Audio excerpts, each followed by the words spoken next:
égal. égal Ndoul. Sadakh laa wax si. merci beaucoup dafa yéeme de dafa yéeme na nañu ci xalaat en profondeur. voilà. c'est des questions oui très très importantes.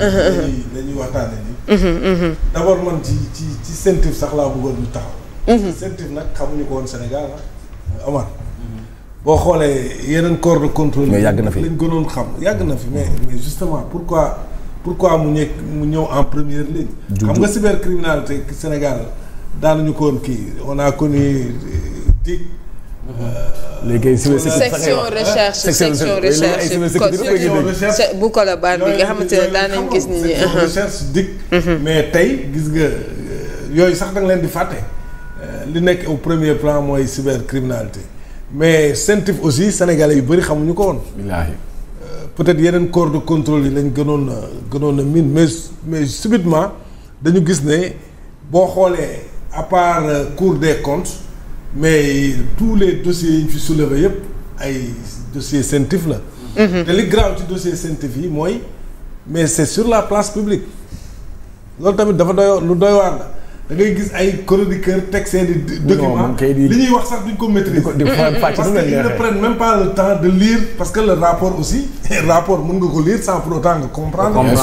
léegi nag boo liree rapport comprendre ko ba pare bëgg a toog ak sa fit nga ñëw toog ci micro Fatima bi naan da ngay expliquer rapport boo xam ne yow comprendre ko. nga bëgg ko expliquer Sénégalais tu vois le dégât que ça dégâts yi ñuy def donc il faut ñu defaat ndànk.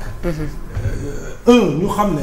c'est pas parce que dañ la cité ci rapport rek tu es coupable loolu il faut que sénégalais yi génne ko seen bopp yi culpabilité tribunal moo koy décider ndax nit ki moo def wala deful te xam nga ci nan ci jugement képp ku ñu jugé nga taxaw ci kanamu juge ñu jugé la ba pare juge bi retiré wu ñëw jël li am dossier am teg daal di prononcer verdict ne la tu es condamné kon li ñu la doon wax yaa ko def mais tant que yegguñu foofu il faut ñu xam ne tant que yegguñu foofu képp kuñ fi jiiñ dara tu as une présomption d'innocence te loolu dafa am solo présomption d'innocence nag moo war a tax sax ñu wàññi ni ñuy yóbbee nit ñi prison alors que amaguñ lu leer nit ki mën nga ko takkal bracelet mën nga ko def interdiction de sortie du territoire mën nga ko sax assigner à résidence yooyu yëpp c'est des choses qui existent en attendant que ñuy def enquête ba fin pour mën la taxawal ñu xool juge bi nag ñëw xool ndax yow dañu lay tuumaal nii parce que tuuma la rek. voilà tuuma c'est pas parce que dañoo tuumaal nit rek que liñ koy tuumaal moo ko def. loolu il faut sénégalais yi bàyyi ci xel c'est très important parce que aussi lu yàq der moo gaaw. te Sénégal dañu gaaw ci yàq deru nit suñ la waxalee rapport il suffit que rapport cité la ñu waxal la ba li nga doon wax sànq dugg sa famille ba dugg ci sa vie privée physique quand même mais tamit il faut que nit ñi aussi def ndànk Mansour Faye sur ce dossier là qu'est-ce qu'on n'a pas dit gars yi tey bi ñu saytoo xool mais xam ne peut-être am na ay éléments yu tax man gisuma éléments yi mais j'imagine que c'est des éléments probants yoo xam ne moo tegu seen kaw table moo tax ñu ne ko léegi génnal ci prison bi nga dem ñibbi su ko amul woon day dellu foofu parce que demoon na ñu déglu ko delloowaat ko foofu. mais de la même manière ku mel ni Farba Ngom dafa feebar il risque la mort mais duñ ko bàyyi mu dem faju ci encore une fois pour dellu si waat ci loolu donc nit ñi nañuy def ndànk c'est-à-dire Sénégal léegi dafa xaw a changer quoi dafa am benn méchanceté boo xam ne mooy daw ci dëkk bi loo xam ne lu kenn mënul comprendre te nag ñun ñëpp ay nit lañ. nit sax waroo ko souhaiter lu bon rawatina nag koo xam ne sax sa mbokk la donc nañu def ndànk rapport yii di fuiter aussi nañu parce que aussi xam nga fuiteloo rapport mais parce que aussi mais rapport yi mais gars yi fan lañ koy jëlee. moo jaaxal ñëpp. en tout cas récemment mais est-ce que yow da nga yor rapport. dama ko président en tout cas récemment dafa mel ni ñoom dafa am ñoo xam ne dañ leen choisir pour di leen jox. récemment le PM dénoncé na ko. récemment le PM dénoncé na ko ci li nga xamante ne moom moo di fuite ci PV yi ak ñoom seen. waaye daa mel ni tey la gën a takkaat. waaw mais te nag ñi koy yor yëpp benn boor lañ fi. c'est un problème.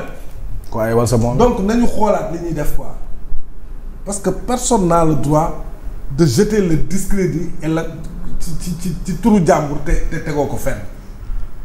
c'est que presse bi xam nga presse bi dañu war a jàng ci événement yi ñu jógee. parce que gars yi ils font des papiers à charge. bu ñu xoolee ci dossier Alioune Ndao rek Alioune Badara Ndao mooy ki ñu fi jiñoon terrorisme. imam Ami Ndao fa imam Ami Ndao du dañ ko mujj bàyyi. mais xoolal presse bi jamono jooju nu mu doon traité dossier imam Ndao gis nga faut pas tey xam nga le procureur. la preuve da nga daan ñëw tribunal sax da ngay gis ne ni ñu doon traité yenn journalistes yu ñu gis ne ñi dañ doon def à charge. ci dossier boobu à charge parce que tey ça dépend de la source tey. gis nga journaliste tey. parce que tey le parquet moom mooy topp. kii topp nag daa bëgg a daan comprendre nga parce que procès ay partie la procureur partie am la yor tey jii nii par exemple mooy topp Abdou Nguer day def tout pour daan Abdou Nguer moo fi toogal état c'est le maître des poursuites moom mooy topp moo dem ba gis ne kii dañ ko war a jàpp dañ ko war a tëj mais heureusement àttewul mais tey jii boo jotee comment dirais-je ay source moo xam ne ça vient du parquet wala affaire yooyu mais nit da nga si war a téye comprendre nga c'est parce que c'est ce qui se passe actuellement. parce que les gens ils sont sourcés c'est toujours les mêmes journaux. c'est ça ñoom ñooy am les mêmes informations. c'est Libération bii pas dama leen di citer damay citer Cheikh Mbacké. parce que Cheikh Mbacké moom mooy buur bi quoi moom mooy buur bi Cheikh Mbacké Guissé. moom mooy buur bi moom mooy yor yenn dossiers yi comprendre nga boo demee ci L'Obs je pense que c'est sec comprendre nga ñoom ñoo yor yenn dossiers yi kan moo leen di ko jox comprendre nga dëgg la nag gars yi ils sont très sourcés Cheikh Mbacké quand même c'est un journal très sourcé mais quand même traitement bi tey mën nga jot dossier un papier à charge mais le journaliste il doit faire de telle sorte que ce soit pas à charge tey booy utiliser sax le mot concernant tey le gars tu dis présumé xam nga yooyu rek day jouer tu dis présumé maanaam y a une manière de traiter l'information de manière équilibrée te tamit day laaj triangulation day laaj des fois la personne bi nga xam ne c'est la on le fait à dessein ñun ñëpp xam nañu non ñoom ñoo koy tey comprendre parce que dañuy xëy brocarder la photo d'une personne sur la première page d'un journal très suivi. Est-ce que tu vois le préjudice bi ngay def moom bi nga koy def moom et toute sa famille. ak famille am fu mu mën a nekk kenn du nekk ci jàmm. alors que yow li ngay wax boo xool sa aqulaay taala tegoo ko fenn. ah mais bien sûr parce que enquête bi jeexagul. enquête bi jeexagul xamoo fa lay mujj. mais Omar des fois on le fait à dessein loolu laa la bëgg a wax. mais ci xamoo lu tax pour lu tax tu le fais à dessein xamoo lu tax ñenn ñi tey doyen. yow xam nga ne la source a toujours un intérêt yow léegi tey jii tu essaies de plaire à ta source moom moo la jox information moo xam ça vient de la police moo xam ça vient de la gendarmerie moo xam ça vient du parquet comprendre nga ñoom ñoo la jox kii donc tu essaies de les plaire comprendre nga moo tax des fois tu charges les gens léegi nag gars yi bu ñu demee ba xool histoire les souvenirs sont encore frais dans les mémoires ñu xool histoire comme Alioune Ndao imam Alioune Ndao bu ma doon cité ñu xool fu mu mujj ak dañ ko mujj bàyyi quand même les gens war nañu mën a am raison garder xam bu baax parce que li ngeen di wax nii sànq tout à l'heure rek ki nga xamante ne moom moo di njiital forum du justiciable mu ngi génnee un communiqué di appeler au respect jëm ci li nga xamante ne moo di la présomption d'innocence parce que loolu itam dafa am solo ci li nga xamante ne moom moo di procès tant que jugé guñu ba àtte joxe verdict je pense que ne mënuñoo wax ne kii moom moo def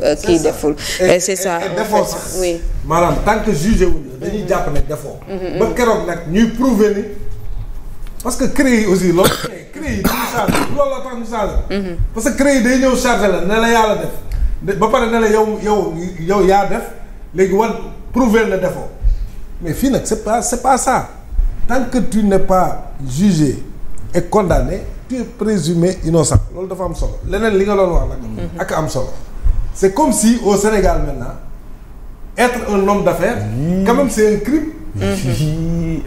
daa mel ni non mais loolu tamit lu doy waar la. te continuer de. homme d'affaires yooyu ñoom ñooy liggéeyloo doomu réew mi. bien sûr loolu la foofu laa doon jëm sànq. c'est-à-dire loolu xam nga sànq maa lay wax rapport scientifique kenn xam ko woon. c'est vrai que scientifique baax na blanchiment d'argent comment dirais-je lutter xawma contre la prolifération des armes c'est bien mais lëmbët gi tamit metti na de. lëmbët gi lëmbët xam nga lëmbët. loolu xaw ma loolu. lañ bëj ni nga ko waxee moo baaxul lañ bëj la ñu wax. lañ bëj waaw ni nga ko waxee moo baaxul noonu la nekk nga bëgg fa. c'est-à-dire kenn amul droit sax am xaalis mooy fouiller quoi. kii li muy wax nii am na solo de. porteur mais loolu dafa am rapporteur d'affaires c'est un métier. parce que yow mais nit aussi c'est des relations. peut-être mën nga am relation yoo xam ne yow peut-être que amoo entreprise amoo yenn possibilités yi mais tu peux mettre en contact des gens. maintenant su fa dara juddoo mais bien sûr su fa dara juddoo nga am ci dara. pour revenir sur le cas de Madiambal. parce que li ma gis mooy moom amul c'est-à-dire amul lu mu gérer de directement c'est-à-dire li ñu koy reprocher c'est indirectement. en attendant que ñu koy muy ñëw ba. wuy si voilà ba wuy si ba ñuy xam réellement la réalité mais lu ne ñu ngi koy wax lu ne ñu ngi koy wax. mais lu ne ngay dégg ba yamuñu fa de ak ay images ñuy génne. mais quand même du ko lyncher ci réseaux sociaux yi. dans un pays aussi tout le monde ne peut pas être pauvre. il y a des gens yoo xam ne ils ont leur entreprise di gagner ay marchés di ko exécuter mais ces gens-là mais ils ont le droit d'être riches. mais su fekkee ni képp ku ñu xool nga am rek subitement ñu ne kii am na lu muy def lu normal après non attends loolu tamit c'est-à-dire loolu plus ñu koy def plus les Sénégalais vont se résigner et d'autres vont choisir la sous-région pour aller investir. mais loolu tamit baaxul. Fatima reddition des comptes ok on peut le faire. parce que l'argent du contribuable personne ne doit le prendre loolu. tous les Sénégalais sont unanimes man en premier képp ku jël dërëmu dëkk bi nañ ko saytu nga fay ko ba pare ñu teg la li yoon wax. mais loolu la ñëpp bëgg. mais tamit ñu xam ne dëkk bi aussi dafa am ñoo xam ne ba ñuy am ëpp na ay 30-40 ans rek. loolu am na fi. am na ñoo xam ne seen am du 15 dernières années yi et dañu liggéey en fait pour avoir ça. mais ñooñu tamit ils ont le droit de continuer leurs activités et de continuer à être riches. homme d'affaires à payer des Sénégalais et à investir sur des choses. homme d'affaires yi ñuy jàpp di leen tëj ci prison bi moo dul yoon xam nga doyen tey nit doyen ah oui. dégg sinon rek. sinon rek. day am déséquilibre. tout ce qui entretiennent les affaires comme kii ni mu koy waxee. te dañuy bàyyi te affaire yooyu. moo tax ñu mën a dimbali ay doomu Sénégal aussi ñu am ci lu ñuy yëngu am ci lu ñuy liggéey. créer ay emploi mais su fekkee ni ces hommes d'affaires là sont des cibles. mais quand même fi ñu jëm baaxul mais xool dëkk bi ni mel. mais moo tax dëkk bi metti man ñaata nit laa si xam yoo xam ne ni nee nañ ma ñoom dañu sànq rek dama nit woo ne ma décidé de diminuer des emplois. dëkk bi ni mel. mais ñëpp tout le monde parce que les hommes d'affaires xam nga tey nit koo xam ne da nga ko gis muy